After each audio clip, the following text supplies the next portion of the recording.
18 আগষ্ট নিশা 2 বজাৰ পিছত সৰ্থেবাৰীৰ নতুন বজাৰস্থিত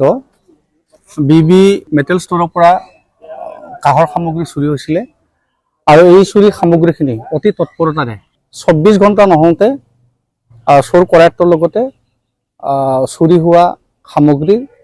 আৰু চুৰি কাৰ্যত ব্যৱহৃত স্কৰপিঅ' বাহনখন জব্দ কৰিবলৈ সক্ষম হৈছে। ইতিমধ্যে 3জন চোৰ কৰায়ত্ব কৰিব পৰা হৈছে আৰু তেওঁলোক হ'ল সৰ্থেবাৰী থানাৰ অন্তৰ্গত পশ্চিম লচিমাৰ ৰহিম আলী, হকুৱাটেপা গাঁৱৰ নিতুল আলী আৰু তাৰাবাৰী থানাৰ অন্তৰ্গত চেঙাৰ মুকিব আলী।